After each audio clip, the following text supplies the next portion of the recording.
Imagine having so much money. You could build space hotels, buy UFO ranches, and even fund secret Pentagon programs.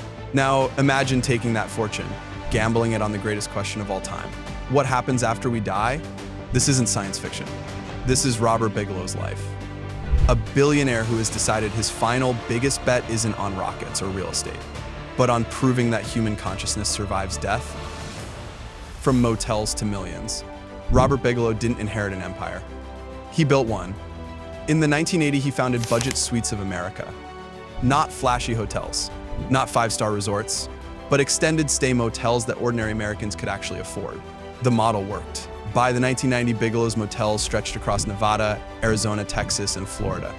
They generated hundreds of millions of dollars in revenue. But Bigelow wasn't chasing a hotel empire. He was stockpiling resources. Money was just fuel.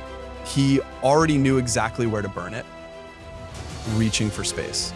In 1999, Bigelow founded Bigelow Aerospace. His dream? Build inflatable space habitats. I think giant modules floating in orbit, hotels in space.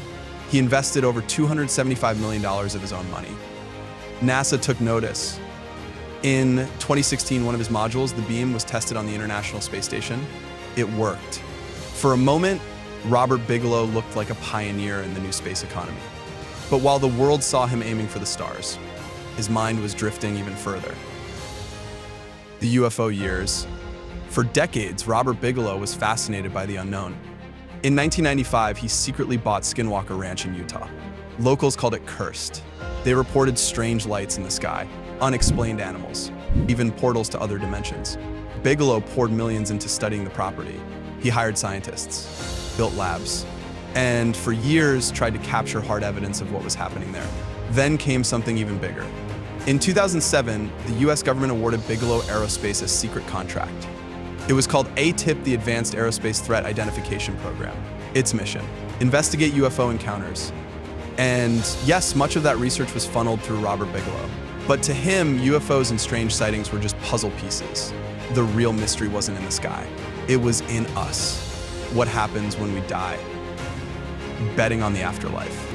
In 2021, Bigelow went all in. He founded the Bigelow Institute for Consciousness Studies. Its mission was unlike anything the billionaire world had seen. He offered $1 million in prize money. The challenge: provide scientific evidence that human consciousness continues after death. Hundreds of researchers, doctors, and philosophers applied. Essays poured in from around the globe. The winning paper from medical Dr. Jeffrey Mishlove. You could see it as the reverse. It's not as if consciousness exists in the body. It's rather that the body exists within consciousness. For Bigelow, this wasn't a side project. This was his ultimate investment. A bet not on markets, but on eternity. Why it matters. I think about what he's doing. Most billionaires bet on the future of Earth. Elon Musk bets on Mars. Jeff Bezos bets on space tourism, but Robert Bigelow, he's betting on the afterlife. If he's right, the implications are enormous. Medicine would change. Religion would be challenged. Our entire understanding of life and death would be rewritten. For thousands of years, humanity has asked the same question. Is there something more? Bigelow isn't just asking. He's paying to find out.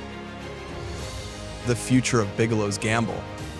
Bigelow is now in his late 70s, but he has pledged to keep funding this research as long as it takes. He says his goal isn't faith, and proof once found will change everything. Imagine a world where death is no longer an end, where science confirms that consciousness goes on. That's the world Robert Bigelow is betting on. And maybe when his time comes, he'll find out if his gamble was right. Closing. Robert Bigelow started with motels. He moved to space. He studied UFOs. And now he's taking on the greatest mystery of all. He is the billionaire betting not on companies, not on technology, but on forever.